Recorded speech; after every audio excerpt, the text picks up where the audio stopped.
Greetings and welcome to this evening's panel discussion on the economy. My name is Matthea Brandenburg and I'll be the moderator this evening. When one thinks of the economy, many different things can come to mind. Some people focus on employment statistics, while others focus on the level of national debt or on the economic situation of the U.S. in comparison to other countries. While tonight's discussion may touch on some of these issues, we'd like to focus on the more relational side of the economy, that is, moving beyond purely statistics and focusing on the relationship between the government and the individual and between individuals themselves. The topic of tonight's discussion is economic freedom and the proper role of the state and the individual in creating and preserving conditions necessary for human flourishing and prosperity. Within this topic is the recognition that both the government and the individual have responsibilities. The question is, what are these responsibilities and how much responsibility should each exercise?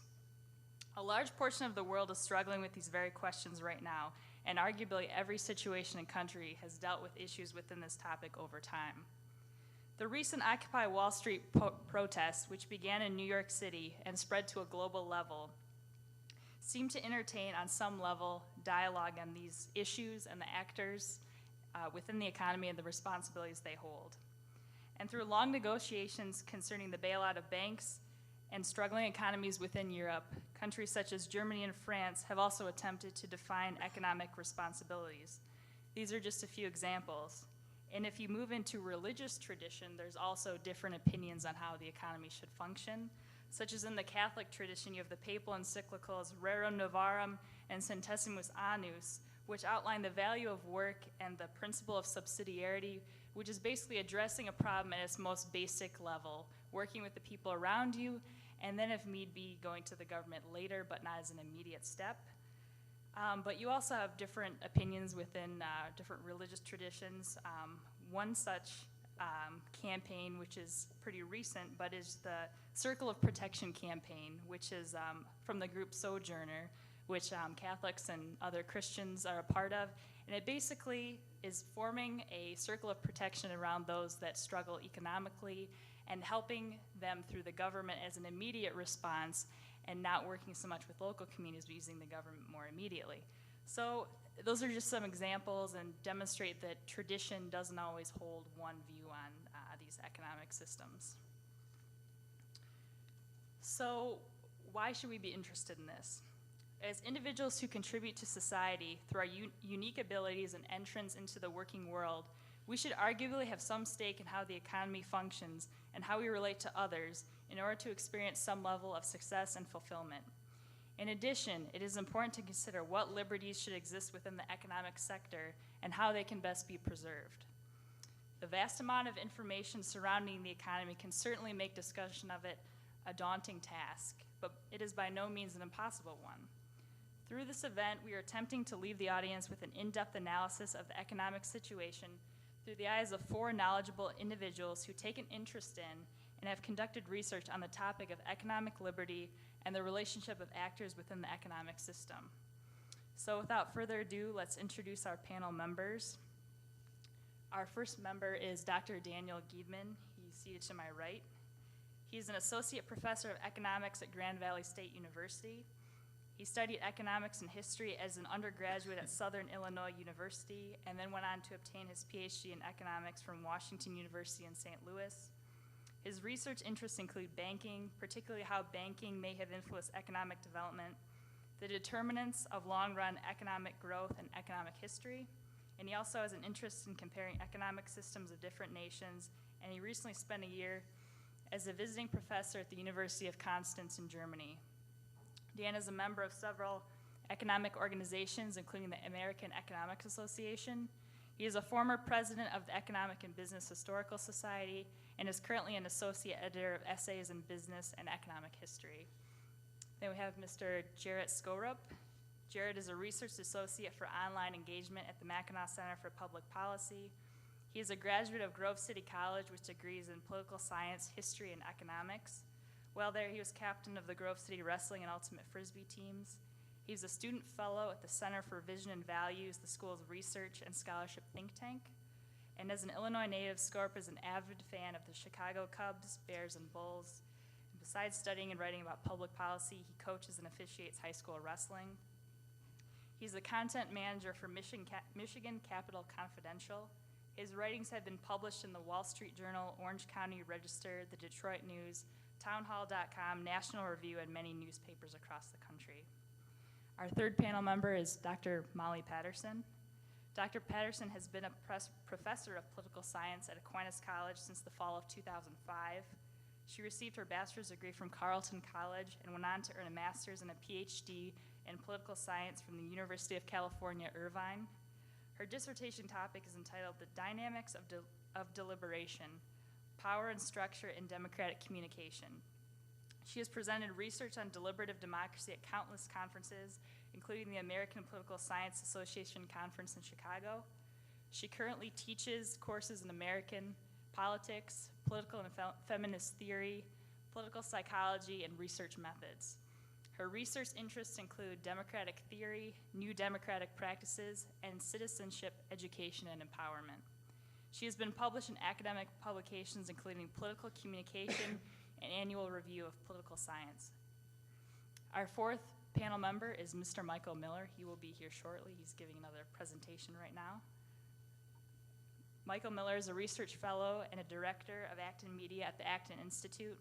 He received his bachelor's degree from the University of Notre Dame, has an MA from Nagoya University's Graduate School of International Development in Japan, an MA in philosophy from Franciscan University, and an MBA in international management from Thunderbird.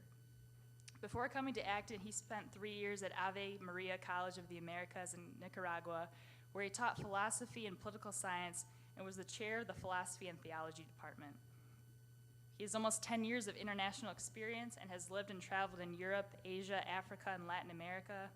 He's been published in the Washington Times, the Detroit News, the LA Daily News, and Crisis.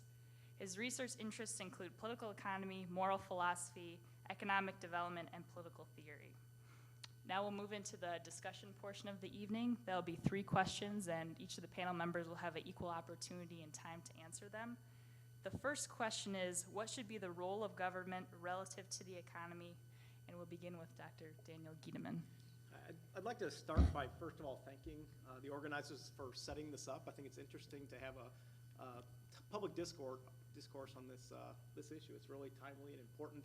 I also would like to say that a few minutes ago I thought this would be a civil discussion, but I grew up in Southern Illinois, not far from St. Louis, and I'm a Cardinals fan, so we may have some problems up here. So let me start by saying that the question is, what should the role of government be relative to the economy? The approach that I would take is a pragmatic approach rather than an ideological approach. And I think we have to, I view things that nothing is going to work perfectly.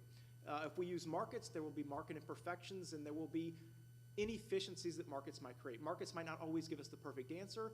On the other hand, the government, if we let the government make the decisions, the government is not going to give us perfect answers either. And so there's a trade-off. If we choose to use more government, I think we have to realize that we're going to be incurring more costs. It gives the opportunity for the government to cause more problems.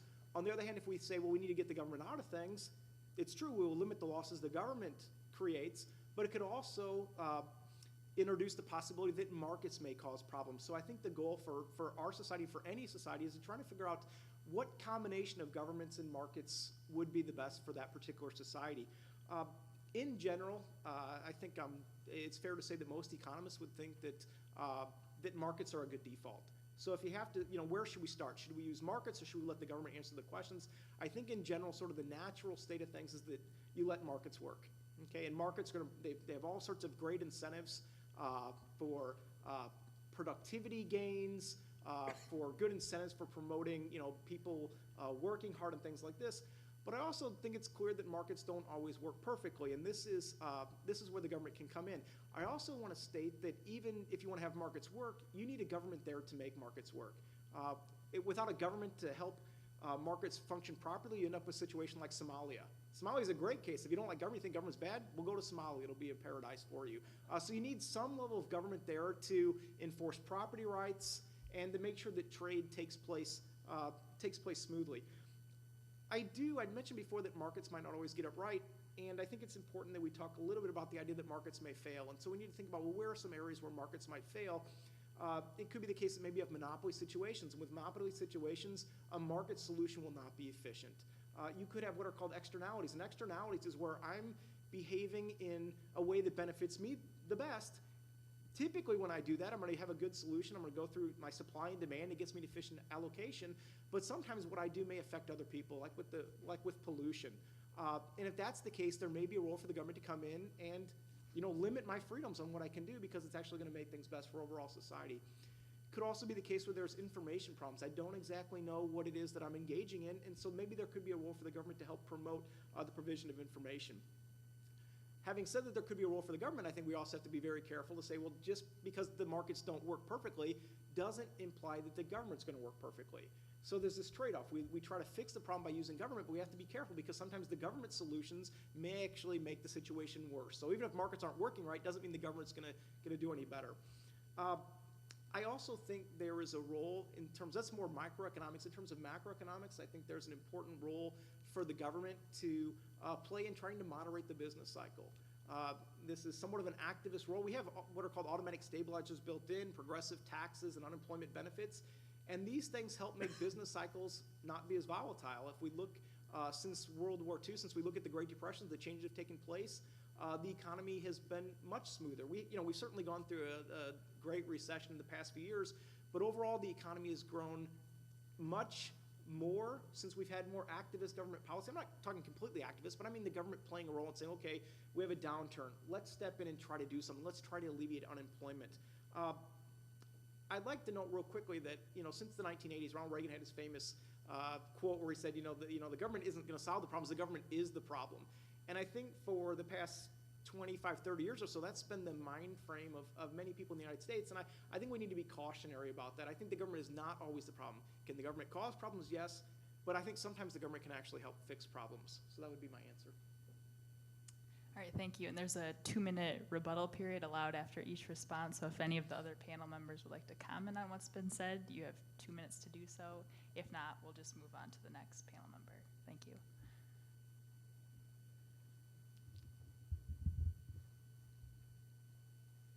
I guess my question would be, you talk about, of course, I'm kind of a technocratic, what's the best government that we can kind of get.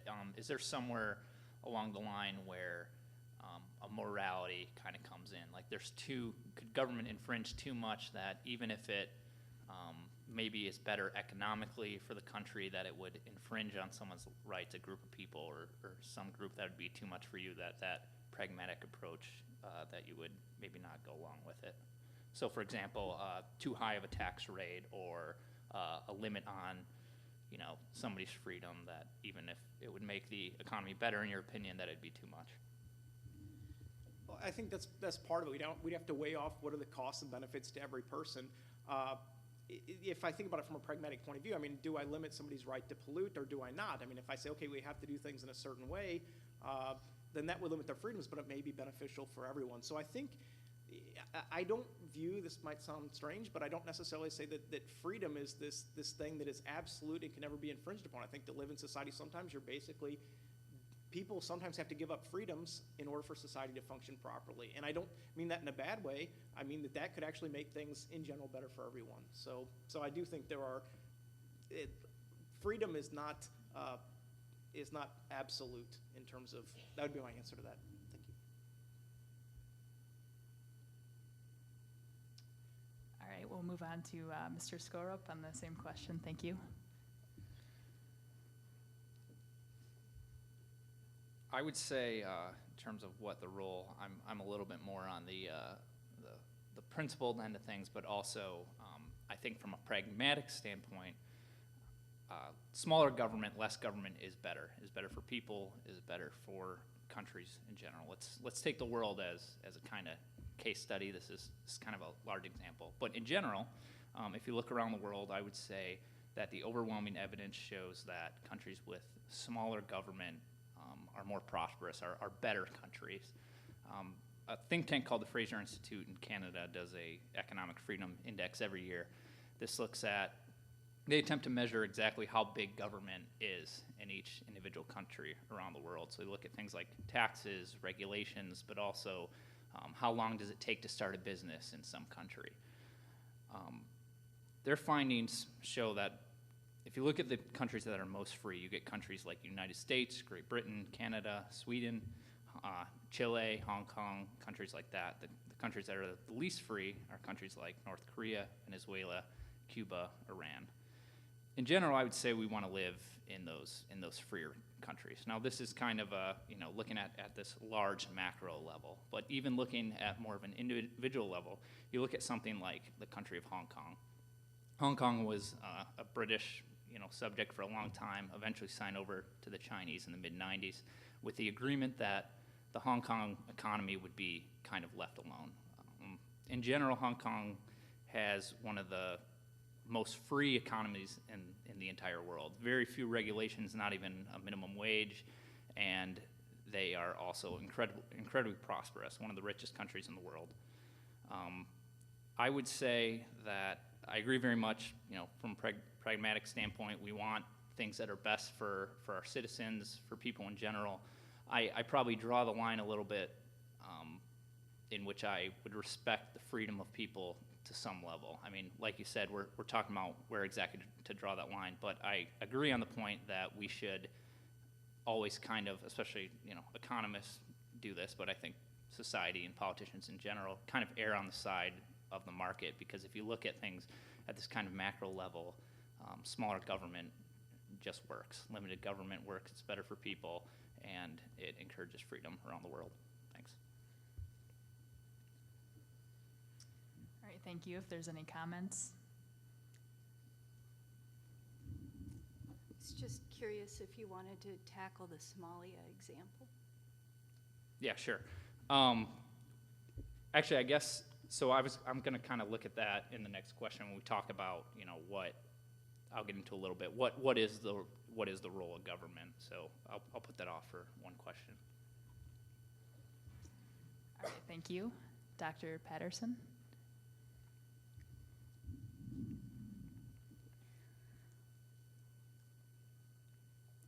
There are a couple of ways I could approach this question, and since Dr. Giedeman seems to have one possibility fairly well covered, I'm going to go kind of towards the more philosophical side.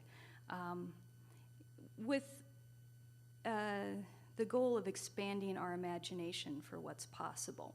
If my only choices are to choose between markets as we currently know and experience them and government as we currently know and experience it, I don't want to be trapped with those as the only possibilities. I'm going to suggest, first of all, that I would like to reconceptualize both of these things, both government and the economy, and suggest that in many ways lives of individuals are governed by the economy in ways that are not particularly free. Our opportunities, our life chances are dictated by an economic climate in which we frequently experience very little control. Our access to health care, just to pick a hot button one, for instance, where we live, how we spend our time is frequently much more dictated by the economy than it is by the government. So the idea that markets offer this tremendous freedom depends an awful lot on where you were born into the market and how you experience the market. I would also kind of reshape our assumptions about government just for a moment. The political system is the means by which we formally acknowledge our need for cooperation with each other, and we set the terms for that cooperation. Government is how we come together to formally make decisions about how we're going to live together. Our goal in a democracy is to be self-governing, to participate actively in making those decisions for ourselves.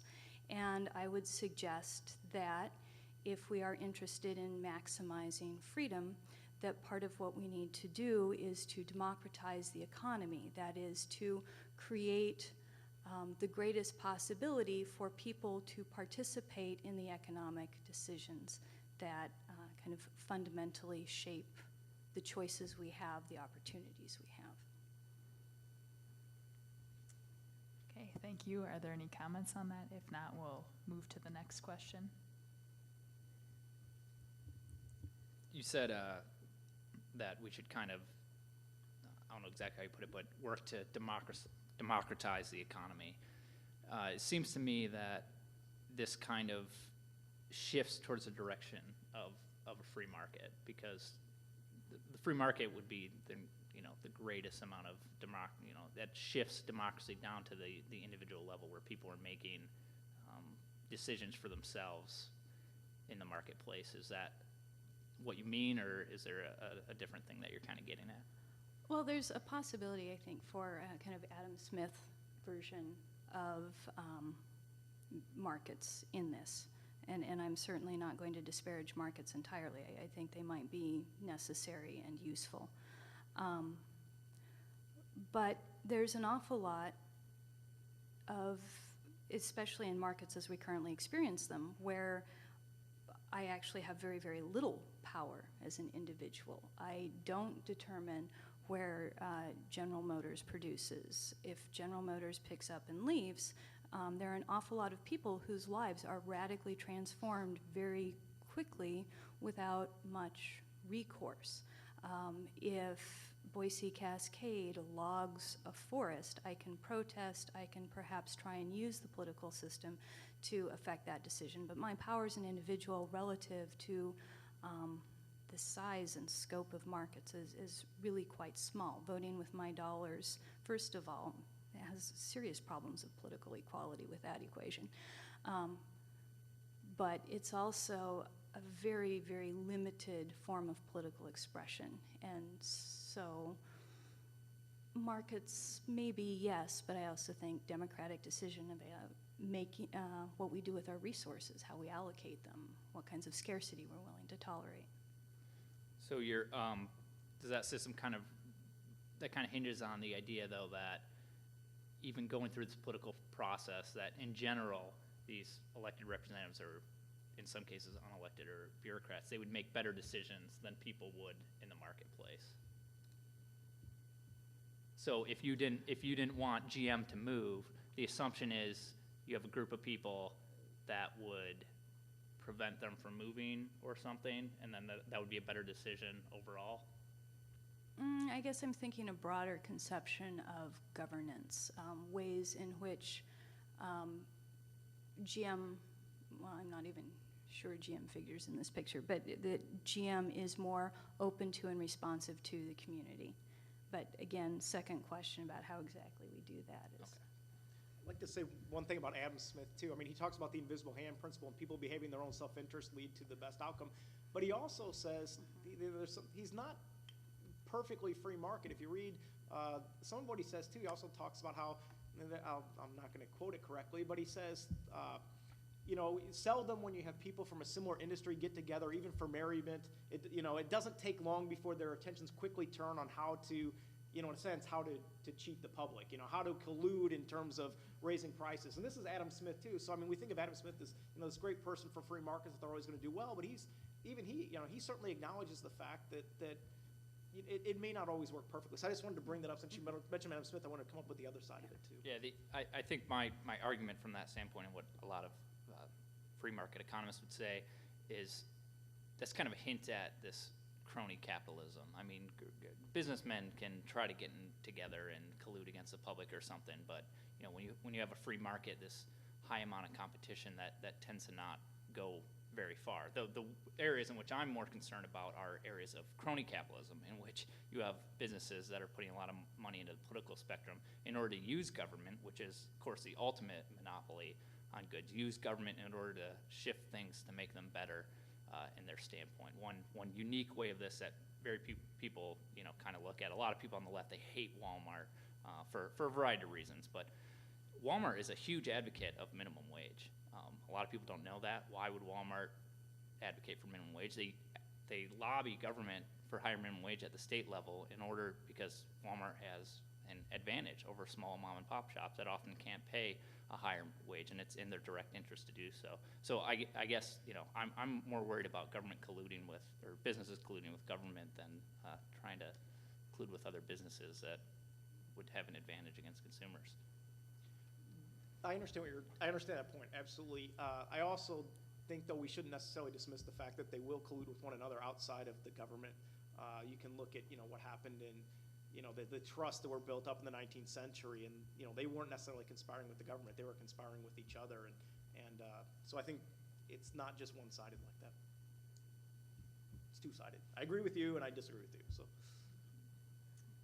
All right, thank you. Well, we've looked at kind of the role of government and the economy. In the second question, we'd like to shift the focus to kind of economic freedom and the role of the individual in this whole process. So the question is, how can freedom and/or democracy within the context of economics best be created and preserved? What is the role of the individual in this process? I'd like to start by, in a sense, defining freedom. And Jarrett mentioned a little bit the Fraser Institute, and there's a couple other institutes that talk about freedom. Gwartney, I can't think of his first name, but he's James Gwartney, yeah, at University of Florida. I think he's still there. Defines it in one of his papers as economic freedom occurs. Individuals have economic freedom when A, property they acquire without the use of force, fraud, or theft is protected from physical invasion by others, and B, they are free to use, exchange, or give away their property as long as their actions do not violate the identical rights of others. So that's basically what he says about economic freedom. And as was mentioned, there is, if you look at empirical tests and research papers on economic freedom, you generally find that there is a relationship between economic freedom and economic growth. Matter of fact, I have a publication last year that actually looked at U.S. statewide data, and we looked at there's a measure of economic freedom for the United States, and you looked at states, and generally we found that overall states that had more freedom seemed to grow faster, but not all measures of freedom matter. They have this measure of freedom, and it's made up of various components, and not all types of freedom matter the same for growth. We're also, my co-authors and I are actually working on a paper now that we just submitted. It's not published, so this isn't vetted, so it may be completely wrong, but we looked at across the income distribution to find out, okay, it's not just enough that we look at growth, we also look at, well, how are different people on the income distribution affected? And generally what we found is that they're not affected equally, and it seems as though economic freedom does not necessarily benefit the poorest people. And this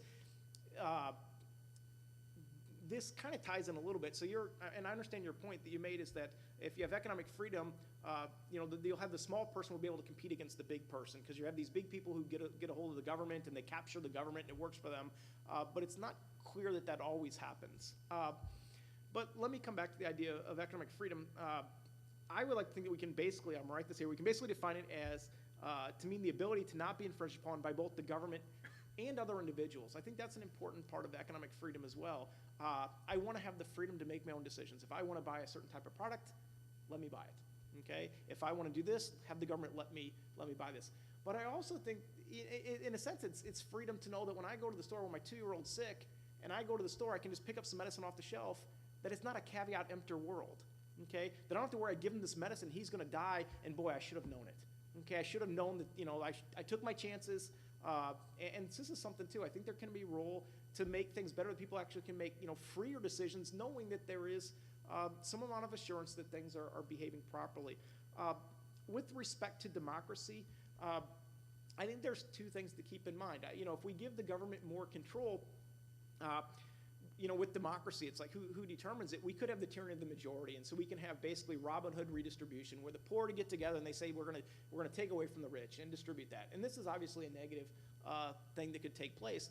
But I also think, with respect to the government, you may actually have the elite could play a role too, and they could practice King John redistribution. What we're going to do is we're going to you argue against crony capitalism, and I agree, but this is one of the things we have to be careful about in our world is you have these people who will get together and they will manipulate the rules and use their economic power to basically change belief systems. So we're going to put out a lot of information about this is the way the world works so that people vote in this particular way. And we're going to put a lot of money into this campaign so that people vote to elect this person. They vote for this particular proposal. And that's something we have to be on guard about with respect to how do we protect democracy.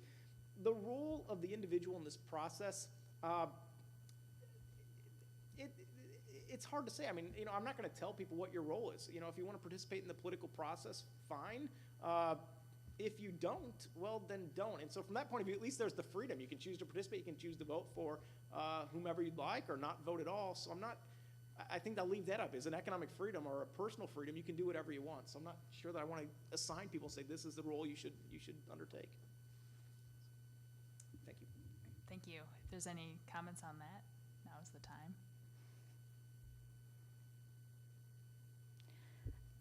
Your formal definition of freedom was mostly negative, the right to not be infringed upon, but the example you used was also sort of a positive definition of having options and, I don't know, capacities potentially. I was wondering if you might want to elaborate on the role of the economy in creating positive freedoms. Yeah, I hadn't really thought about that too much, but I think you're right. And I kind of go back to what you were arguing a little bit before about, you know, is somebody locked in? Is it economic freedom to have the ability to make the best use of your talents and abilities?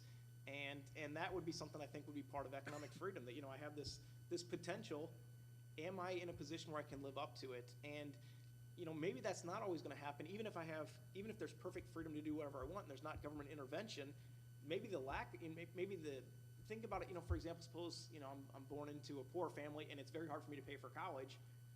You know, yes, I can borrow money, yes, I can work and things like this, but maybe just, you know, I have to do something. And so not having the government interference to help me go to college may actually not give me as much freedom. Now, this, again, it's going to infringe on somebody else's freedoms. We're going to take money away from them and give it to me. So there's this trade-off that has to be made, but I think you're right. I think that there could be a role to actually expand freedoms in a positive way, such as you're saying. All right, thank you. Mr. Skorup?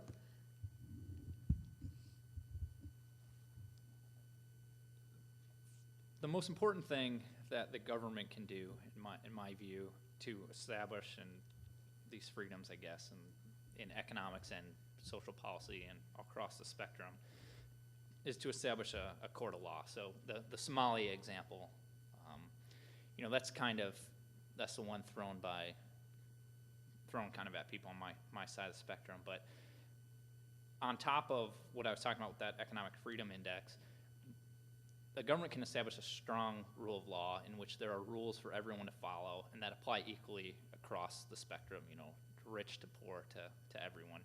So I would say that, you know, you can't, if you're an individual, you should be able to do generally what you want, as Dr. Giedeman said, but without infringing on the rights of others. So if you have something like Somalia, where someone's going and, you know, murdering someone else, that obviously infringes on that person's rights. Something like pollution, if you're polluting a river and harming someone else, that's infringing on their right to not have to, you know, drink dirty water or whatever.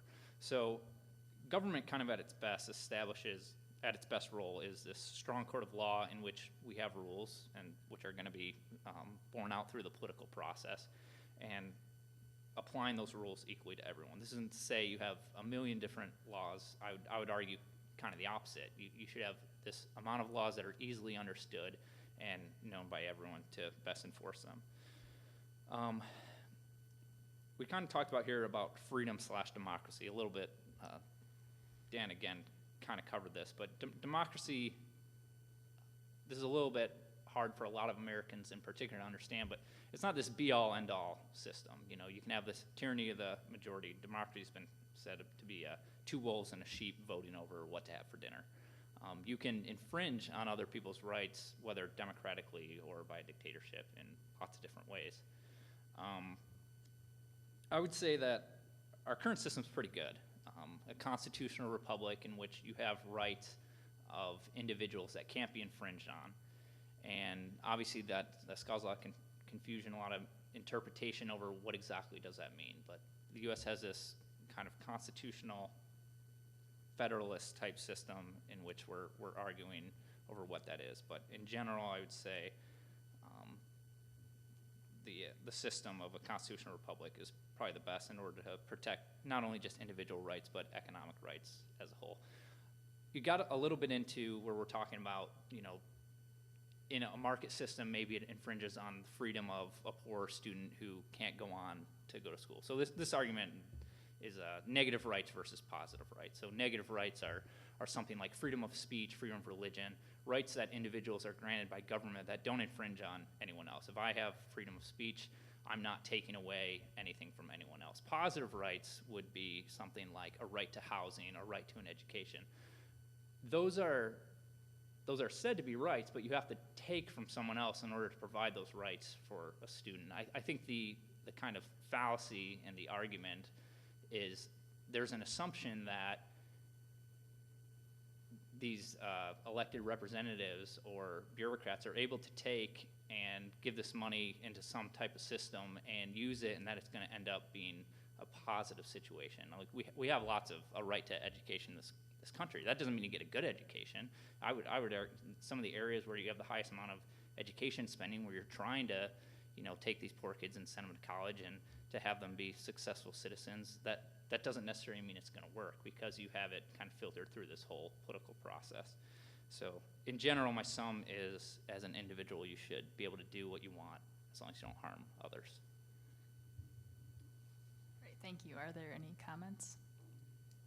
You mentioned the court of law. One of the concerns I have, and in general I understand what you're saying, but one of the concerns you would have in a court of law is that the judgments may not always favor the just. There may be some sort of injustice of inequality where you're the little guy competing and you're going up against the best lawyers this firm can hire, and will you win? So, and that's one of the things we have to be a little bit careful. I mean, in a real sense, it's not always clear that that the firms are going to say, or people are going to do the best thing because they know that's the just thing. And if they do something, if they violate that, they're going to lose. I think you could make a very rational argument that I'm going to do it anyway because I'm pretty assured that I'm going to win. And so, and there's, again, I'm not saying that, we have all sorts of cases of where, it's, somebody's suing somebody and it's not a valid case whatsoever.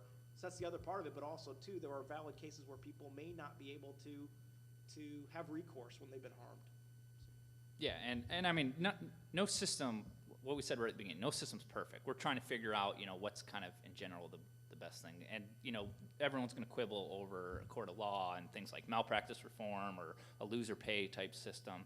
But that's still just arguing over, and even, having, as in America, that everyone has a public defender. Now, the problem is, of course, you have these great lawyers going versus underfunded public defender or something like that. But that's kind of quibbles over what the, how the legal system should operate, rather than, trying to, I mean, I'm not sure of what the alternative would be to remedy that. I think it'd be really difficult for, some type of political process to come up with a solution. Real quickly, one thing you could do, though, is just in terms of like the court of law instead of recourse. I mean, this would be a role where maybe regulations could come in, where it's not necessarily the individual is going after the person who's been harmed, but you could actually have somebody else, maybe the government would be able to go in and take charge. I'm just throwing that out. Yeah. I'm not saying it's better. I'm not saying it potentially could be better. Potentially could be much, much worse. But it's a solution, possible idea. Do I have a? Oh, sorry. The assumption seems to be that taking money from somebody is one of the worst things that you can do to them. That we certainly wouldn't want to do that in order to provide somebody else with the opportunity to go to school. And I guess I'm wondering if there, in the things that might be taken from people, we might think about health, time, dignity, and frequently low-wage labor lacks all of these things. It's not given a lot of respect.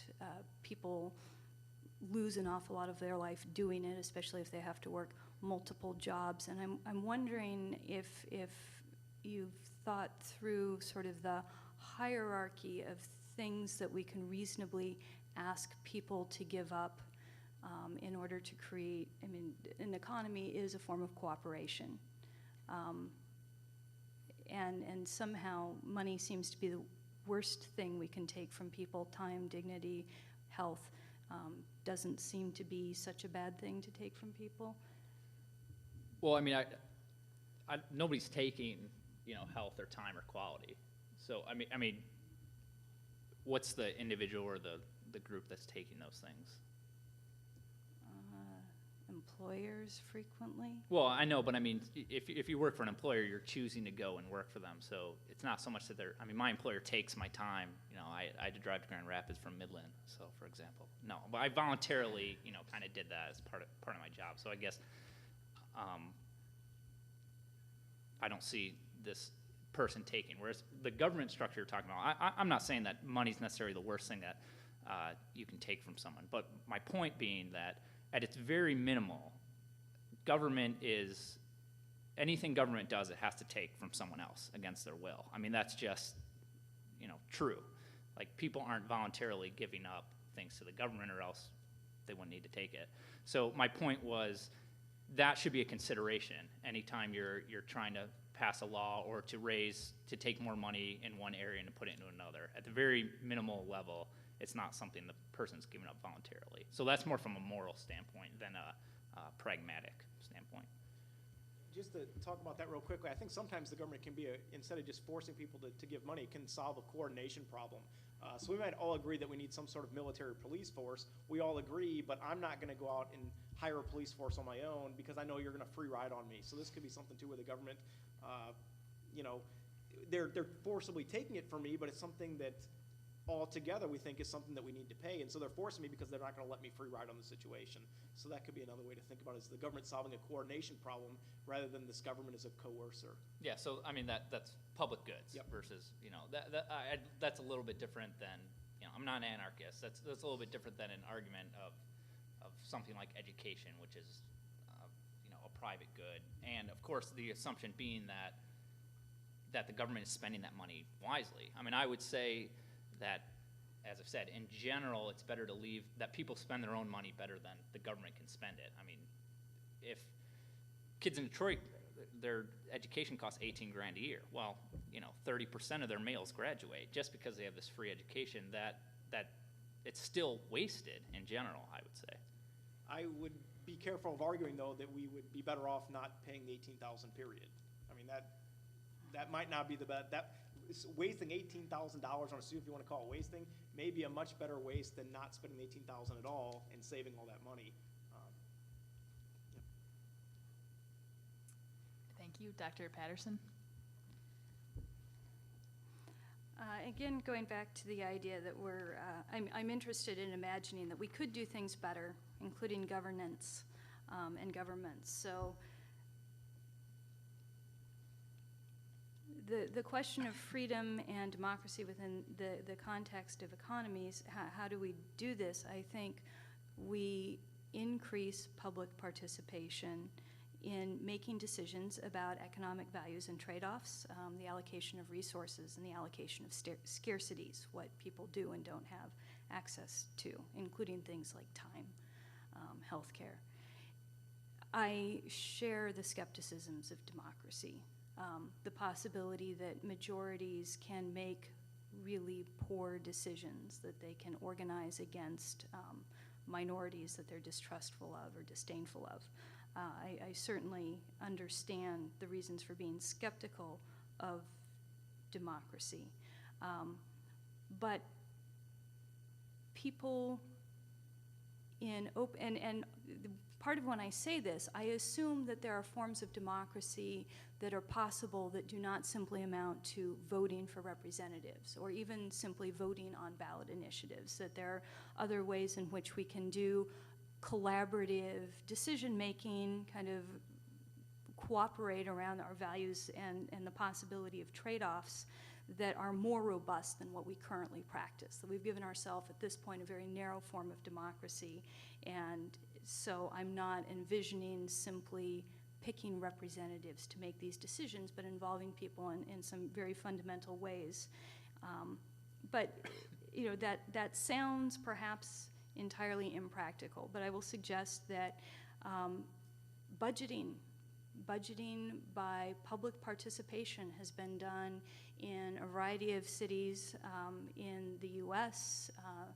Brazil has some quite outstanding examples of places where individuals have been involved on a fairly massive scale in deciding what are the trade-offs. Given the fact that we have more desires than we want to pay for, how are we going to rank those?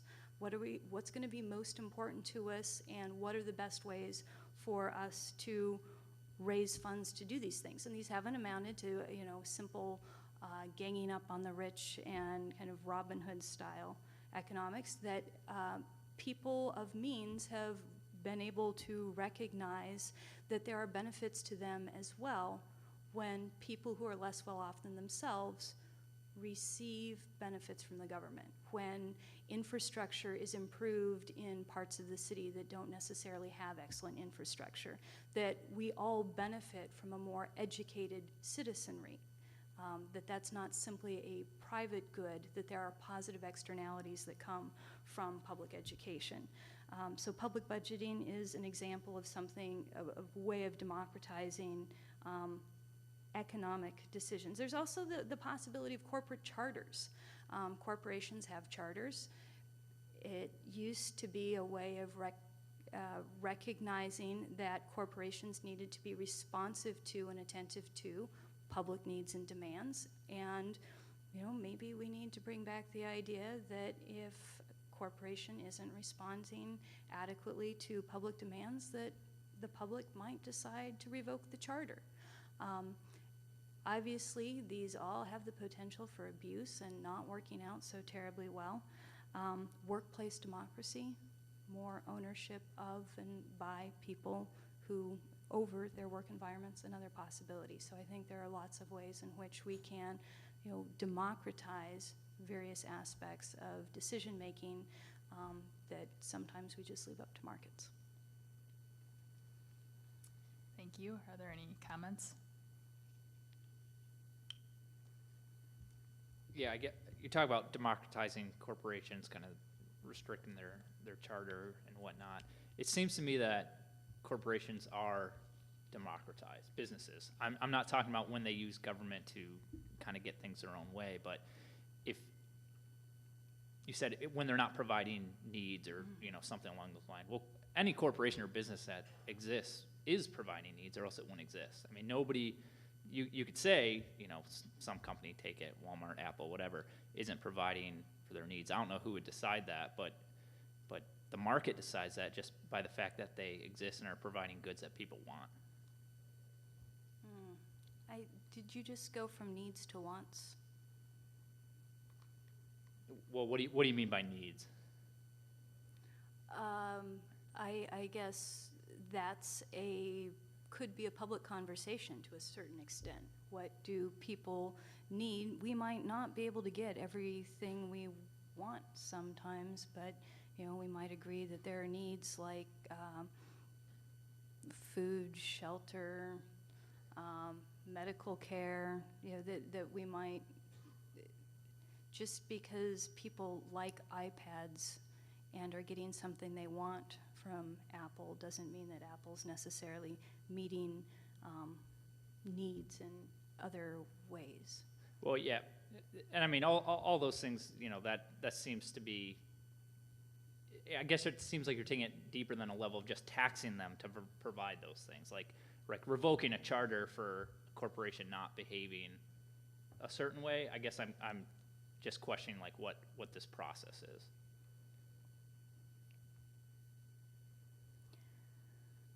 The process currently doesn't exist. It used to exist. Yeah, I'm talking about the hypothetical process. The hypothetical process, I don't know. Boise Cascade I pick because it's one I'm familiar with. And Boise Cascade meets some needs. It Tree Killers of America. It's proud family tradition in my family. In some ways, they meet some very practical needs, creating lumber, wood products of various sorts, paper, whatnot. But they also do it through some fairly horrific environmental practices, and maybe there's a venue for a community expressing concern that either there are better ways to do some of those things, or maybe Boise needs to get out of the market and make more room for people who can find better ways to do it. Okay, thank you. Well, we've covered the role of government, the role of the individual, and economic freedom. And for our final question, we'll move into what does kind of an ideal economy look like, or what does a successful economy look like? So the third question and final question is, how do you know when the economy is successful? What conditions are necessary for this success to occur? I'm guessing the response we're not looking for is 4.1% unemployment and 3.7% economic growth, but the question is how do you know it? So I was thinking about this. this is a normative question. There's no way I can answer this, with any sort of, economic reasoning. It has to be something that is personal to me. You could try to answer it using just sort of efficiency. You could say, using a static efficiency model. So typically, what's done is the economy work well, and if it's efficient, well, then it's a successful economy. One of the potential problems that I would have with that is, we could have a statically efficient economy if all the wealth were mine. So if we had took all the wealth in the world and gave it to me, that's an efficient economy. And because the definition of efficiency means you can't make somebody else better without making someone else worse. So that's probably not what I would consider a successful economy. We could focus it more on the dynamic aspects in terms of over time, what leads people to be productive. And so we'd like to encourage productivity, technological development. I think that's very important, but that also potentially omits some things like, some sense of fairness. Now, fairness is a very normative issue. How do I know what's fair or not? But still, each of us have some sort of notion of what's fair and what's just. And so that's something I think I have to think about. So just in general, what would I consider a successful economy is one that provides individuals with the opportunity to live up to their potential. That would be what I would consider to be a successful economy. How could we look at that a little bit more? We could look at it, somewhat from the, a Rawlsian veil of ignorance. What would be a successful economy is if people not knowing where they're going to end up in the society would be willing to enter the society. So before I know whether I'm born rich or born poor, where I'm born, if I'm willing to enter into this society, I would consider that a successful society. I would, one of the questions I want to ask is, do I want to live in a society where it's not a level playing field? And I think the answer for me is no. I want people. Now, we're not going to have a perfectly level playing field. It's impossible. It may not even be desirable. It's impossible to level it out completely. But do people have a reasonable shot? If you work hard, can you get ahead? And that would be something I would like to live in. I don't want to live in a society where people have the opportunity to basically just benefit from the hard work of others without putting their own effort in. So I want to live in a society where people, can't live off others, but if you work hard, you're able to get ahead. So sort of a more standard definition, or just one that I wrote down, a successful economy is one in which the ability to achieve wealth is broadly accessible to most people, while the fear of economic desperation is shared by no one. I would consider that a successful economy where nobody has to fear that if they're working hard that they're going to be destitute. Okay, they're going to find themselves homeless. They're going to find themselves with no access to medicine or food. They're not going to be able to feed their children at night. So if you're willing to, now if you choose that, okay. So if you choose not to do all this stuff, if you want to be homeless, fine, you can be homeless. Okay, but if you but if that's, I don't want that to be available. To be involuntary. I don't want people. So if people are willing to work and put the effort in, and they're able to get ahead by doing so, that to me would be a successful economy. How do we know if we're there? That's a hard question. I mean, one thing we could look at is a little bit of income mobility, and you look at people across time. Are they, I was born into this particular strata of economy, but how did I achieve? Am I locked into what my parents were, my grandparents were? And actually, if you look at a lot of the data, there does seem to be a connection that people where they end up in society seem to be highly correlated with where their parents and where their grandparents were. And that's one of the things that, is that a successful economy? No, I think we'd like to see people on their own merits being able to get ahead. What conditions are necessary for this success to occur? I think, there has to be some level of education available to people, knowing that it's available. People, have, again, if I live in Detroit, there has to be some sort of education provided from other people. Maybe my parents can't pay for me, but society is paying for me to have at least the opportunity and a reasonable opportunity, reasonable education. Okay, not just that I go to school, but a reasonable chance to be educated. And if somebody has some sort of disability or things like that, well, it's not a pure merit. It's not a meritocracy in terms of productivity. If you're not productive, you get nothing. I think there has to be a safety net for them as well. So that would be what I consider a successful economy. Okay, thank you. Are there any comments? All right, we'll move on to Mr. Skorup. Yeah, the question's pretty difficult. I think that was actually pretty good. One important area, I mean, everyone throws out, unemployment rates, income, those are all really important, and, just from a public policy angle. One area that I would point point to Maslow has his hierarchy of needs. So there's things that are the most basic needs of humans, things like food and shelter, that et cetera, that we've been mentioning. When those products become cheaper, whether in real dollars or, more importantly, as a percentage of people's income, that's significant for an economy. And generally, certainly over American history, the food and shelter has cost less and less of people's overall economy. So I would say that when that's happening from a very general level, you're moving, in the right direction. I'm on the free market side kind of here, and I'll use Winston Churchill's saying about democracy and apply it to capitalism. Generally, there's no perfect system, and capitalism is the worst system except for all the rest of them. So the goals that we all kind of have of what we want, of less unemployment and people being better and people being freer and income mobility and things like that, those happen in societies that tend to have limited government. And I think that history's kind of borne that out and just borne that out around the world. So thanks. Thank you. Are there any comments on that? All right, Dr. Patterson. I think in many regards, our image of a successful economy is kind of our aspirations for it is probably relatively similar. What I often find striking is, even in talking to people I disagree with, that our aspirations for what the world could be are frequently fairly similar. What we don't agree about is how to get there, or frequently how the world actually is. Whether people experience freedom currently under the circumstances we live with now, how much freedom experience, whose experiences are we talking about? Frequently the disagreements actually at how do we interpret the world we currently have, and then how do we translate that into a plan to get to the world that we all sort of want. And I have a lot in common with both of the other presenters' descriptions of the good life.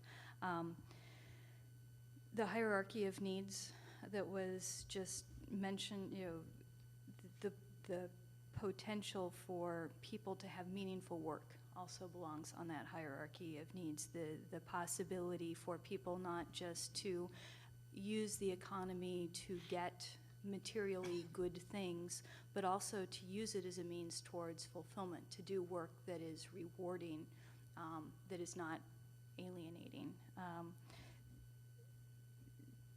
An economy in which we don't simply dump the most distasteful work on the most disempowered members of society, that to some extent everybody contributes to the nasty work and everybody gets a share of work that is valuable to themselves.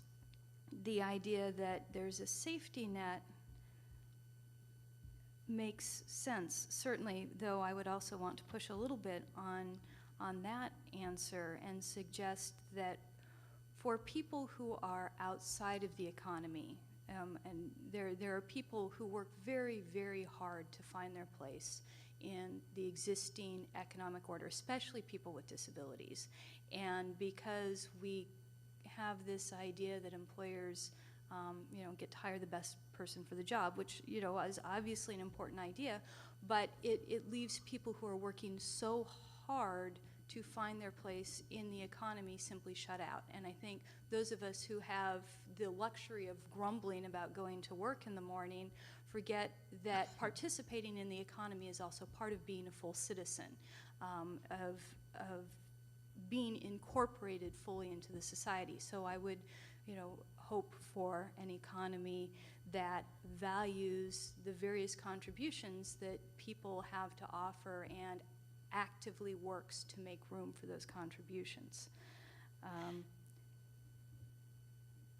And even with Jarrett, I would tend to agree that economies do require lots of room for autonomy, for individuals to, be idiosyncratic, to participate in different ways. But at some point, we also have to figure out how we're going to cooperate around those things. How are we going to make room for people who don't necessarily have the power that, you know, nice academics have, that get to choose where we go to work in ways that other people don't get to choose. Thank you. Are there any comments? You mentioned a little bit, just a sort of a follow up on what you said about disabled workers. And my wife's from Switzerland, and they have programs there. One of her friends works for a firm. She has a disability where she would earn, if she were paid according to her productivity, she would earn almost nothing. You know, a few cents an hour. That's really what she does. But the government there has actually set up a way where they actually take taxpayers' money and then they basically subsidize the work. So she earns a certain wage. That she works for this firm. She gets paid a certain wage, and then the firm contributes partly to it, but then actually the government contributes the rest, and that way she has a job. She's able to pay, you know, for her own bills in some ways, and so this would be an example of, you know, it actually is, you know, put into place in some places, and that doesn't address everything you're talking about, but that would be one narrow instance of it. All right, thank you. Actually, Sure. could you do me a favor and develop a little bit more in your last comments where you said you made 2 points that are, I think, related. One,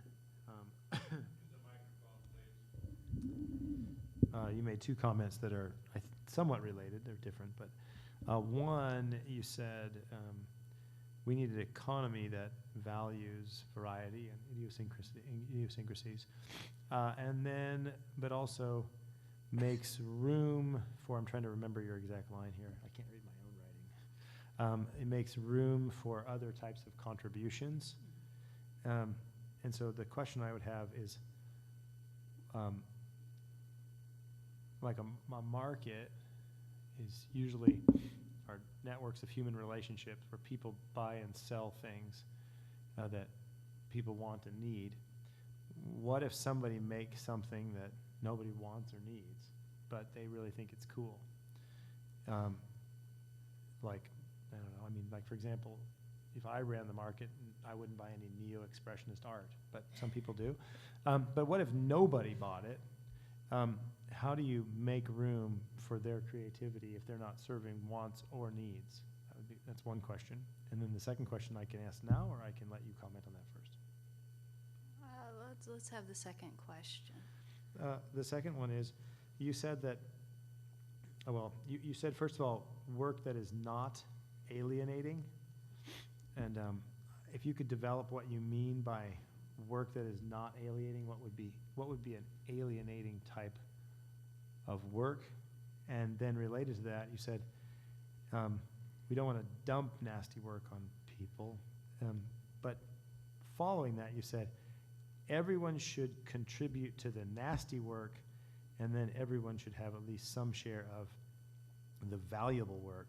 Could you make a distinction? Maybe this alienation is related to that. Could you make a distinction, please, by what you mean by nasty work, and I assume which is not valuable, and then valuable work? Thank you.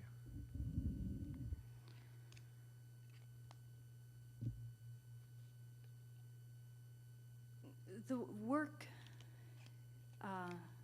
that I'm referring to, that I referred to as nasty work, is anytime a conversation like this happens in class, and we talk about, you know, redistribution of wealth or of opportunities or that sort of thing, the question comes up, well, who's going to take out the garbage? What I have learned from this is that nobody wants to take out the garbage. Nonetheless, the garbage needs to be taken out. Frankly, my mother raised me to believe I should clean up after myself. I'm not very good at it. Anyone who's seen my office knows this. But nonetheless, there's a fundamental belief that it is my responsibility to do some of the work that is unpleasant to do, rather than simply assuming that somebody else should do it because they are less educated or they have fewer economic opportunities. So if there is work that we broadly agree nobody wants to do, then there should be some means other than kind of the coercive nature of markets to allocate that work. I think work that is alienating is work that, I mean, I could go straight Marx here, but Please do. But he's a Marxist. yeah, that I mean, Marx's argument was that labor power is actually very valuable. You know, that our capacity to work is one of the things that is most fundamental to our human being. And work is alienating when that labor power becomes something that is simply sold, and especially something that becomes so unpleasant because the way we have to sell our labor in order to survive makes us actually avoid work. You know, that work becomes where we feel least human. So work that is, I think, aligned with our best human interests and potential. The problem of the neo-expressionist art, Of many problems. right, the possibility of people making things that nobody wants. By the way, my example was going to be playing video games all day. That's what I would like to do. To be. There is a market for that, actually. Yeah, I hear that's yeah, what There is. I'm gonna get my resume. I think it's mostly done by Chinese prison workers, to be quite honest, but there is a market. Well, I mean, there is an argument that we actually have the capacity as an economy to produce a tremendous amount of what we need, you know, food, shelter, you know, the basic necessities of life, with much less labor than we currently spend. For the most part, at this point, people work in order to earn money, in order to support themselves, and we have this idea that 40 hours a week is about the right amount of work, that you should have to put in 40 hours in order to get a salary that's worthy, that makes you a person worthy of having your basic needs met. There are a few individuals that we seem to think that there are exceptions for, but most people, we assume if you're putting in your 40 hours, that's good enough. I would think that if we can find a way to get what we need with fewer hours, if you're participating in taking out the garbage and you want to spend the rest of your time playing video games, I actually suspect that you wouldn't want to spend the rest of your time playing video games. I think there's a point at which that would cease to feel particularly rewarding. But if we can get what needs to be done in less than 40 hours a week, and you want to play video games with the rest of your time, power to you. Or make neo-expressionist art. Can I follow up, or do you want to? Well, I want to follow up a little bit real quickly first in terms of the nasty work.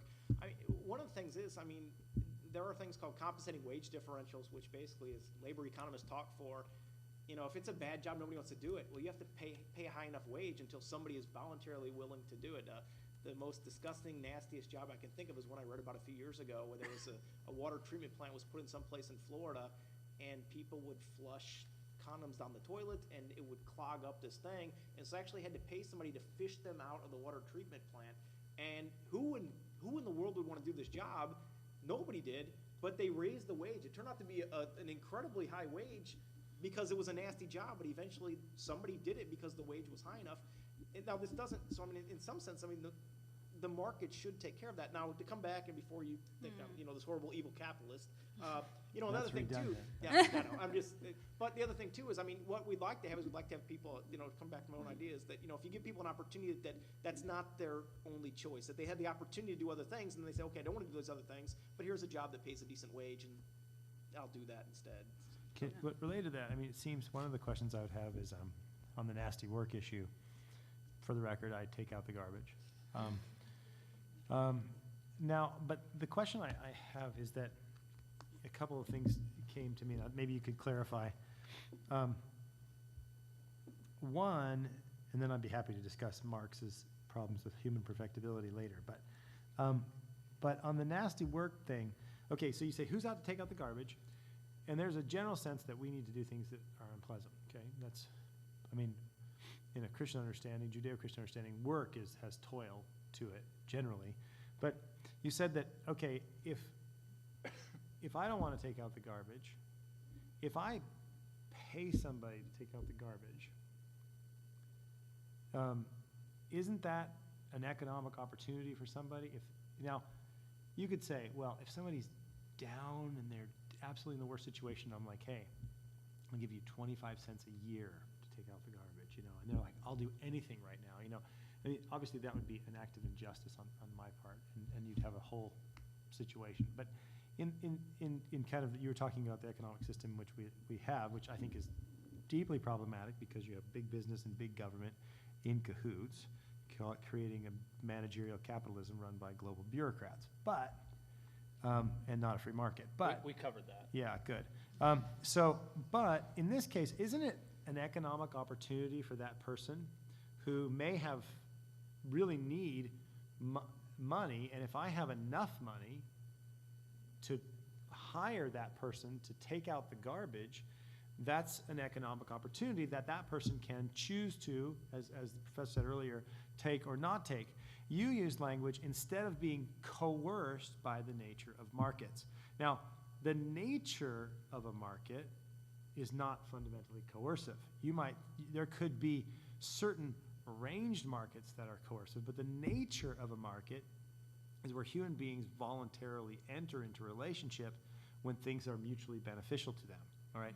If there's coercion taking place, then that's something extrinsic to the market, forcing somebody to take something that he doesn't want. So for example, in China, you wouldn't just pay the wage high enough to get the person to fish the prophylactics out of the sewer. You would probably put a prisoner off of video game duty into condom duty. So it seems to me that when you talk about allocating work, that the only way that could be done is coercive, and that a better option, even if it's not a perfect option because we don't live in heaven, is that you would have freedom for people to decide, I don't want to take out the garbage, and it's beneficial, it's worth enough money for me to pay somebody, and the other person says, I need a job to make a couple extra bucks, I want to take out the garbage. There's nothing coercive, but if you allocate work to somebody, who's the allocator? Arguably, this could be done with public participation. Okay, but so then consensus is the allocator, but consensus can be tyrannical, as we know. That's why democracy and all forms of political theory is an evil government, right? Because of the nature of democracy to be so for example, if it's participatory and African Americans are discriminated against in a certain community, then African Americans are going to be discriminated against and made to do the quote-unquote nasty work.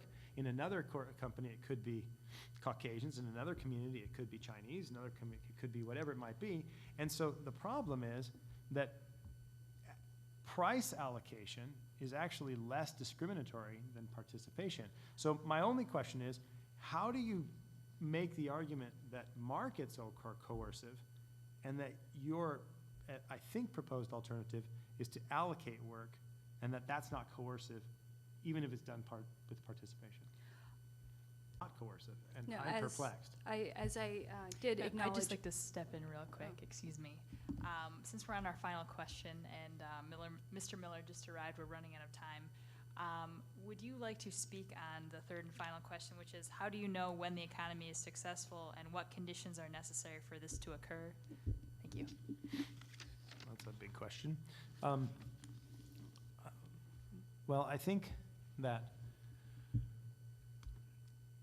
as the professor said earlier, I think he used a good term saying the good life. I mean, what do we mean by a good life? An economy being successful, I think economics is one element or space of human flourishing. So when Aristotle begins his politics, he talks about what's the common good of society. Well, he begins before that with his ethics, where he says, what is the good of the human person? And he says the good of the human person is a life of virtue. Now, so when you say, like, what's a successful economy, think an economy has to be looked at in the context of what is a human person, and then what is a society, et cetera. And I would say that economics, I mean, in the realm of economy, which is the study of human action in the marketplace, a sign of a successful, I want to make sure I get it, was the sign of a successful economy and what it would look like, and what was the last part? Or What conditions are necessary? conditions. oh, what conditions are necessary? So I mean, I think, first of all, that's a big question, so I wanted to at least kind of bracket it that way. But I think a sign of a successful economy is one in which families have space to live out their freedoms and their responsibilities, where, in what we were just talking about, people have the opportunities to exercise their God-given creative entrepreneurial traits. Schumpeter thinks about 16% of people are entrepreneurs and 20% are imitators. Everybody else gets a job. But where those people have freedom and to move and decide, okay, I don't like this work, I'm going to try something else, to take advantage of different educational things. Now, I don't mean that that's given to them. I mean that at least freedom is there. They are not discriminated against or coerced and prevented because of race or religion or whatever it might be. You can't enter into this field. So what I think if you look at, say, the developing world, it's a good place to look. You can see that the developing world is filled with entrepreneurs, and it's filled with creative people just like us. Yet there's high levels of poverty with people, over 2 billion people living on less than $2 a day. Over 800 million people don't have enough to eat. And so I think that can give us an insight into where economies break down and where they don't serve the capacities for human flourishing. Now, at the same time, we can have a very highly consumeristic society. I think most of the fault of consumerism is on culture, and economics is an exacerbating fault. I'm not saying that economics doesn't play, or a market doesn't play a role, but I think it's secondary. And if you kind of compare those two things, well, what is it? And I would say what the conditions are to allow families to live out their freedom and responsibility, to seek after a good life. You would need private property, clear private property rights. About 70% of some countries have no title. That means that you don't know who owns the land. If you develop the land can be taken from you. So there's no incentive to do this. Property rights have extremely important economic impact. They also have impact, as studies have shown, on worldview. So I think private property is a very, very important thing. The second thing I would think is necessary, the condition, is rule of law, and that is justice, the ability to have order, law, and that you know that the guy's brother-in-law is not the judge. So when you go into business, contracts are enforced. And this is extremely important for the poor who lack political and economic and social connections. So you find, for example, in England, the poor actually suffer worse at the hands of the national health services because they don't know people and they can't navigate these complex bureaucracies. The same thing takes place in Latin American and American economies, where small and medium-sized entrepreneurs can't lobby governments in Washington like big ones. So I think you need a fair sense of rule of law. The third thing you need is freedom of association. And this comes out of Catholic social teaching. You find it in Thomas Aquinas in Contra Impugnates in 1256, and then developed very deeply by Leo XIII in Rerum Novarum. And that's the freedom for people to develop unions or whatever it might be, but also to develop businesses. So you talk about economics, getting together to build businesses to serve human needs and wants. And John Paul II was very eloquent about this in Centesimus Annus. The fourth thing is free exchange. And that goes back to this question that people are not coerced to take the nastiest jobs. People are allowed to have freedom of exchange. They're not, like in Kenya, forced to sell their coffee to the government, but they're able to sell it on the market and get better prices. They're not beholden to oligarchies, but instead are able to compete freely. In the United States, for example, in Europe, we have huge tariffs on agricultural imports from the developing world. We subsidize our agriculture. We overproduce and we send our agriculture as foreign aid. And then we disturb and break apart local markets in developing countries, and then we blame free market capitalism. Well, that is not freedom of exchange. The poor need the ability to compete just like anybody else, in fact, more than anybody else, because I said they lack political and economic connections. And then I think the final thing is a culture of trust. And a culture of trust doesn't emerge merely from economics. It emerges from strong families and a rich, vibrant civil society. And Alexis de Tocqueville talked about the importance of not only local politics, but rich private institutions and, most important, religion. And these things help build families so that you can have free people living in a free society. These things are not easy. They take a long time. They've developed over time. But if you look at economic history and political history, I would say that these are some of the conditions that are necessary for economic flourishing. Thanks. All right, thank you. If there's a quick comment, I'd allow that, but if not, I'd like to open it up to the audience to ask questions if there are any at this time, since we are running short on time.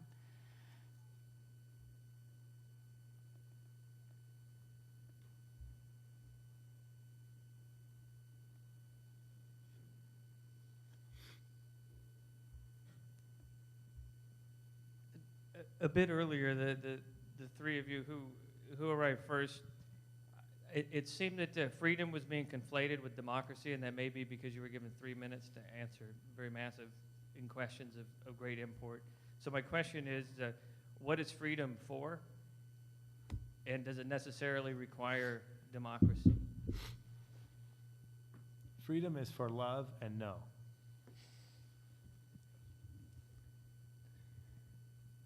I would, what I said earlier, freedom, I would say to be able to do it in general, be able to do what you want without being harmed by other people. I would say democracy is not necessary. A lot of times is a hindrance to freedom. And I'm glad that, you know, it seems like everyone was kind of on board of the tyranny of the majority. All right, thank you. Another question? Hi, Professor. You spoke about meaningful work being a need, one of you incorporated into Maslow's needs. Does that have to be, that work have to be the source of one's livelihood or one's employment? For example, my dad worked 40 plus years in tool and die trade, but that wasn't the source of his meaningful work. His meaningful work was in his family and in his ministry. Thank you.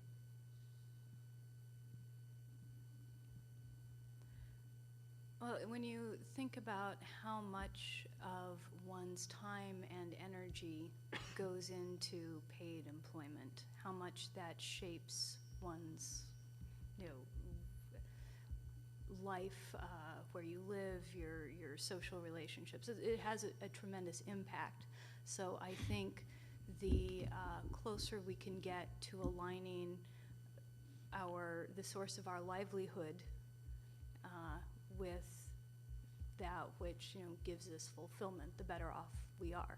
Obviously people find ways to negotiate that, but if you're working third shift at a lumber mill or something of that sort, it has an impact on the amount of time you have to spend with your family or on your ministry or things of that nature. All right, thank you. Another question? Hi, this question is for anybody, and I've just been recently reading the book Banker to the Poor by Muhammad Yunus about the Grameen Bank and micro-lending institutions, and I was just curious what any of you thought about this as a strategy to alleviate poverty. So yeah, anybody? Yeah, it's an interesting idea, and the idea is that you provide economic opportunity. That's one of the things I focused on a lot was, if you give people a chance to succeed. I also think it's interesting too, because how do you make sure those loans are repaid? This is one of the problems. Nobody normally would make a loan because there's no threat, there's no confidence that you're going to be repaid. And so the idea that the rest of the community is sort of going to punish you into repaying, you're going to be forced into it. So it's this idea of the incentives are there, but then also the community is there. Not legally, it's not legally there, but there's going to be this informal pressure. And this kind of gets to the idea of trust a little bit, that if this person's going to take on a loan, and we're going to go along with it, that we trust that they're going to do the best they can, because we could be punished as well. But I think it's an interesting idea. I don't know empirically yet how successful it is. I've seen some conflicting evidence on how well it actually does in terms of lifting people out of poverty. But in getting to the idea of providing an opportunity, a chance, for people to operate within a market system, which generally works pretty well, I think it's a very interesting idea. It was worthy of a Nobel Prize. So. The microfinance is an interesting project. I mean, Professor just commented on it a little bit. I mean, as he said, there's debate right now. In fact, we're working on this project called Poverty Cure, which it's about 160 organizations, and that just launched in October. And we're producing a curriculum and a documentary, and the curriculum's almost done. And we have a couple people that we interviewed. I interviewed several people on microfinance. We also have interview footage from Muhammad Yunus, and I interviewed Gelman von Stauffenberg, who runs Microrate and some other microfinance institutions in Ghana and some other places. And Microrate is an interesting place to look. You can find it at microrate.com. Damian von Stauffenberg runs it. And there's a lot of debate, as the professor said earlier. I mean, some microfinance is quite successful, some is not. A lot of it determines on how it's run. If you run it in the kind of a classic merchant bank style, where you understand the business of the people that are getting the money, even if it's a very simple, market woman doing a very, very simple movement, it tends to be more effective. The thing is, the problem with microfinance is sometimes these loans are given for consumption. And when they're given for consumption, then you're actually poorer in the end, because you have to pay, you get the stuff and then you have to pay the interest. And so the Grameen Bank and others have done some, this community lending, which tends to have higher levels of repayment rate. So the other thing about microfinance is, I think it's a definitely development. It's like micro capitalism. I mean, you have people who are borrowing little amounts of money and developing businesses, and there's been quite a bit of success, even though it's not a panacea. The issue I think is important for the developing world is that sometimes microfinance really gets you from about abject poverty to poverty, and it keeps you in subsistence. What's really important in the developing world is what's called the small or medium-sized enterprise sector, which are SME sector. And this, in the OECD countries like United States and Europe, Japan, small and medium-sized enterprises produce about 70+% of employment and GDP. And if you look at distribution graphs in the developing world, or say in the United States, you see lots of kind of SMEs and then smaller companies over here. In the developing world, it's like lots of small ones, almost no middle ones, and then some big ones. And that's been called the missing middle. And so microfinance has an important role, especially in the lower levels of with some serious abject poverty. But where you're seeing long-term kind of economic growth developing, you're seeing a more robust SME sector. And then the last thing I'll say is, one of the other problems with the Grameen Bank is that in their 16 decisions, one of the things they recommend is that people have small families. And this is based on not economics, because there's no correlation between population and poverty. It's based on an understanding of economy as the zero-sum game. And it has one problem in that you're telling people to be entrepreneurs, and at the same time you're telling them not to have people, even though it's people who are entrepreneurs. But the actual, and I could develop that out, but I don't have time. And the other one is the pernicious effect of what's called, what The Economist magazine has called gendercide.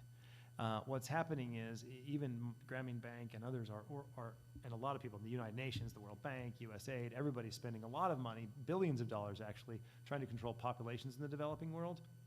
And so while you have this microfinance move that's empowering women, you also have them supporting activities that lead to the murder of unborn women.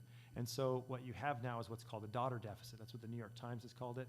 And you're seeing huge imbalances between between baby girls and baby boys, because baby girls are being aborted. Because when you only have 1 or 2 children, girls tend to get aborted. So there's a whole mix of things going on, and that's not microfinance per se, but the Grameen Bank, I think, needs to clarify its thinking on that. Thank you. Other question? There seems to be quite the reliance on the efficiency, or at least the ability of markets to distribute goods successfully.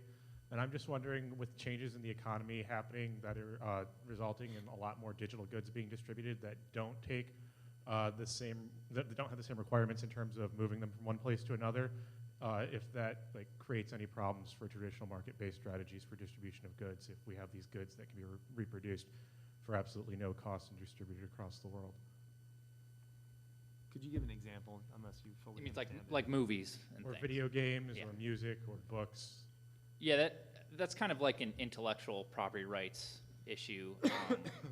Yeah, I mean, I think the digital world makes it a lot tougher to kind of enforce those. I'm not sure if that's a problem of enforcing contracts or intellectual property rights, but I don't know if I see it as necessarily like a market problem. All right, thank you. Another question? This is inspired by a comment that Mr. Skorup made. You said that people don't willingly give up their property. It's kind of taken against their will. And you seem to suggest that this is intrinsic to human nature, that we don't want to give up what we think is ours for any reason. But I want to ask you, and I guess all of you, what role structures such as government and economic systems can play in creating that idea and transforming that idea? Yeah, well, I meant more that people don't willingly give up to government, was more the point. The argument is just, a basic fact of government that, when people donate to charity, they tend to not donate to the IRS because government does a whole bunch of things that a lot of people disagree with. So my point was more along the lines of that at the very minimal level, not making a judgment necessarily of whether it's good or bad, but government at the minimal level is taking money or products from people who are not willingly giving it up. I'm not saying that people don't want to give up money or time or anything at a level outside of government. My point was just to say that when you're making policy recommendations and ideas, at the very minimum, we should realize that we're using goods and money from people who are not willingly giving it.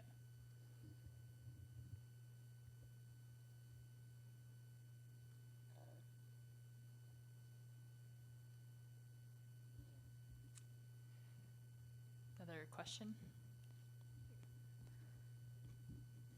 We're on the campus of a Catholic college, and we've heard a lot tonight about the relationship, the respective roles of government and the individual in collaborating for the common good in the economy. We haven't heard anything about the fundamental social teaching of the church called subsidiarity. I wonder if any of you would care to comment on its role in organizing this collaborative relationship between government and the individual? Sure. You want me to? Somebody else want to? Well, could you define the term? I know. I don't remember from 12th grade religion class, so. Well, I'm not an economist. Yeah, I'll But I mean, work just with it. define the So term The for me. term subsidiarity is a kind of a fundamental term in Catholic social teaching. There are certain, about 7 principles: preferential option for the poor, solidarity, subsidiarity, dignity of the human person, etc. I think subsidiarity is a very, very important term, and the idea basically of subsidiarity, and there's a lot of work on this. I encourage you to read Russell Hittinger's work on it. He's very good on this topic.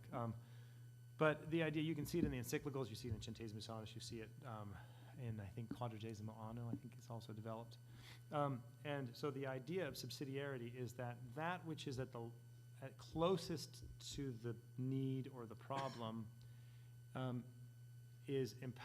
has the power and the responsibility to do that. And if it cannot handle it, then it moves up, as it were, into a broader, higher level. So if the family can take care of the problem, so the responsibility for educating children is the responsibility of the parents. That's the family responsibility. And according to the principle of Catholic social teaching and of subsidiarity, it is the responsibility of parents.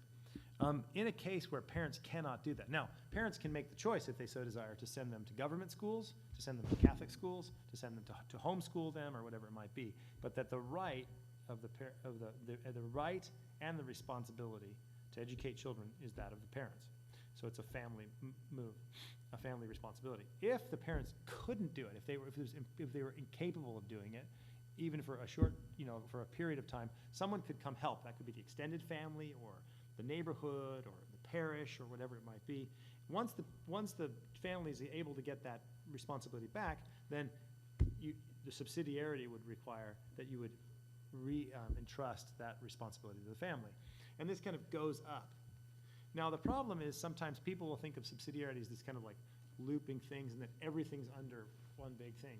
But actually, if you think of it as kind of these different circles where they're all connected and working with one another. And so how you think about social policy, say education, for example, or whatever it might be, is you say, well, who is closest to the problem?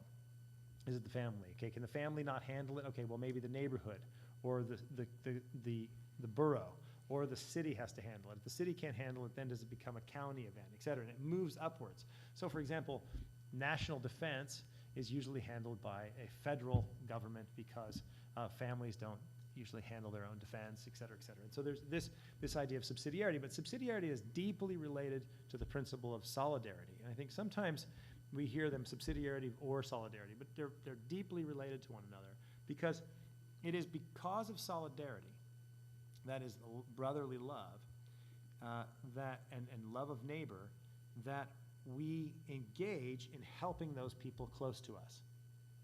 And it is because of subsidiarity, that is helping those people, those incarnate beings, created in the image of God, that we're called to help, that we in fact develop solidarity. And so one of the important parts of solidarity and related to social policy is solidarity worries. I think that the principle of solidarity is a guard against what Tocqueville called individualism, where people tend to turn into themselves and then look to the state to do everything. And then that breaks down not just like efficiency, maybe it's more efficient for the family or the city to do it, but it also breaks down love of neighbor and relationship. And so one way to understand the principle of subsidiarity is this. It's also about the common good. It's extremely important to make the case that subsidiarity is not merely determined on utilitarian values. So for example, if we could prove apodictically that the state could raise children more effectively than parents, you had higher test scores, lower crime rates, happier parents, more dates, et cetera, et cetera, et cetera. If you could prove that with complete certainty, on the principle of subsidiarity, should the government do it? Now, on a utilitarian principle, you'd say, oh yeah, sure. But principle of subsidiarity is not merely utilitarian. You'd say, no, there's a question of the common good. And there's something in the action of the relationship of mothers and fathers getting up in the middle of the night, changing diapers, worrying about how they're going to educate this little child or train that little child or help this little child who has a disability or help that child who's just kind of cranky or whatever it might be. All of these things are intangible contributions to the common good. And so subsidiarity has to be understood not merely as a principle of utility or efficiency, but in relationship to the common good and human flourishing. But I think it's an extremely important principle, and it's often ignored or falsely kind of opposed to things like subsidiarity or to solidarity. Thanks. I have a question about that a little bit. Suppose that you have, I grew up actually in East St. Louis School District. I went to Catholic school, but I grew up in East St. Louis School District. And so imagine that you're a poor family living there, and it's hard for you to, it's going to be hard for you to educate your child, paying for it on your own. And so, so you call in the community, but then even that community is very poor. Right. And so then you're going to call in the town next to you or the state next. I'm just wondering how this works. I'm worried a little bit about an inequality of opportunity thing there when you spread it out like that. So you have people, and this is my circle, they're taking care of me, but is there any guarantee or even hope that what this community is experiencing a child there is going to be the same as what benefits the people here are getting? That's a concern. I think that's a super good question. I mean, I think that, I laid out a pretty simple vision of subsidiarity. I mean, you can look at it in the catechism and in the social teaching, in the compendium of social doctrine and other places. But I mean, I think that East St. Louis is a good example because you have if you have enough funds to go to private school. Then you can, if not, and you're stuck in a school system that's broken, then what happens? Well, clearly this East St. Maybe I don't know about East St. Louis, but in some areas, some school districts are failing. Yep. And when they're failing on the principle of subsidiarity, then it's the responsibility for someone to come in. Now, that doesn't necessarily mean that it has to be the federal government. I mean, we tend to kind of think, oh, if we need a law, it should be the federal government. It could be private organizations, et cetera. So, if you've seen Waiting for Superman, they deal with this issue. If you look at the school choice issue, where, for example, people, because East St. Louis School District is failing, are they able to go to another school district? Are they able to use tax dollars for vouchers to go to private schools? So there's a whole host of things that can happen. But in the principle of subsidiarity, you're not just, there's a competence issue, right? So if you're failing at your responsibility, which probably the East St. Louis School District is, then you're not just, well, tough luck, or it's the federal government. I mean, there's a whole host of range. But again, this comes into the question of solidarity, where people then become engaged, and it creates a way of solving problems where you're closest to it. So for example, East St. Louis School District can't handle it, but the federal government probably doesn't know either, right? So the subsidiarity model is very reasonable in the sense, okay, well, how do we engage this, and what are the situations that are different, and how do we best solve the problem? I definitely agree with this. The question is, how do you get people to do it? Because the town, or actually Right. end up going to school. Right. There was racism, no doubt. And so even if the students would come up the hill, come up the bluff, they were not welcome very much. Right. And so this is one of the things too, is the question, if everybody behaved this way, then you're going to get a nice outcome where you have the people here who are a little bit wealthier, and they're going to be able to help out and do whatever. But if people don't really behave that way, if I say, well, that's, Right. it's different. I don't Right. want to help them out. And so I'm not sure practically if are people's preferences like that. I mean, it's a goal. I certainly, Yeah. if we could achieve it, it'd be great. But I'm just wondering practically, are we Well, yeah, I there? think or can we get sometimes there? practically, it's sometimes a certain move might not practically work. So, for example, in that case, it's, that you don't have a willingness for, say, an upper tax bracket school district to welcome these students in for a variety of reasons. But part of subsidiarity is not merely like just kind of moving up. And I mean, in this explicit case of like school districts, I mean, what you have failing is not merely subsidiarity. What you have actually failing is government regulations. You have governments who are lobbied by powerful interest groups who are creating situations that are unfair, that break apart subsidiarity, because you actually have lobbying groups, that is the teachers' unions, lobbying to keep tenure, basically, jobs without any levels of performance. And so what you're finding, though, is charter schools, home schools, voucher movements are all, in one sense, a type of subsidiarity action, because you have, based on solidarity, people are saying, listen, we need to do something to solve this problem. The federal government's not solving it, the state's not solving it, the city's not solving it, private organizations solve it. It's not easy, because we live in a fallen world, but I think it's a model along with the dignity of the human person, solidarity, common good, et cetera, and it does recognize as an important place for government. All right, thank you. Did we have one more question out there? And then this will be the last one, thank you. Hi, I have a general question regarding solidarity and public-private partnerships. I have a specific one in mind, but I just wanted to hear an opinion with the role of private dollars being used for leverage within government confinements to be able to improve the quality of life along the solidarity principles, just having a vested stake in the game from the community and using the liquidity of private dollars to leverage the government's lack of liquidity, just so that once you have a stake in the game, there's a public interest involved.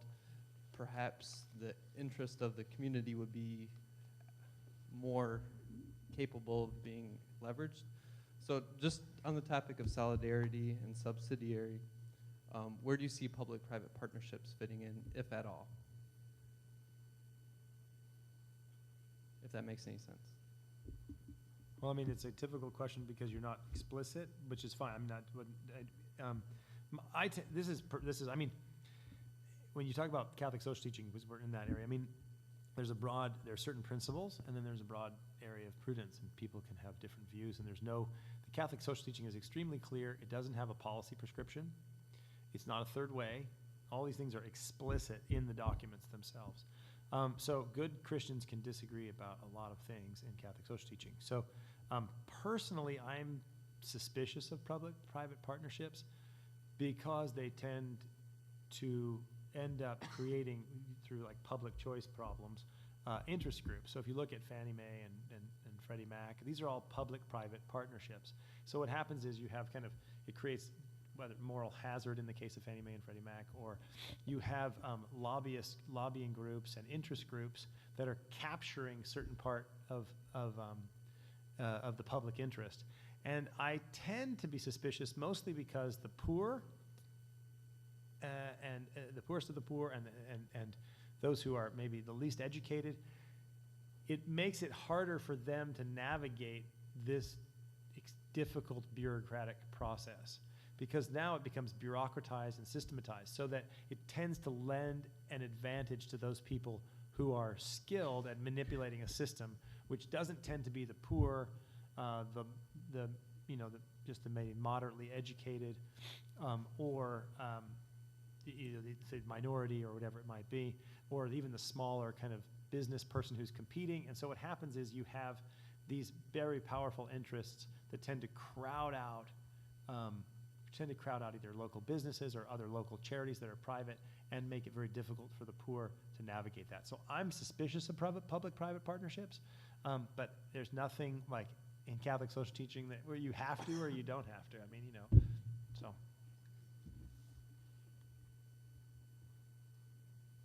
Well, a big thank you to our panel members who spent the evening with us.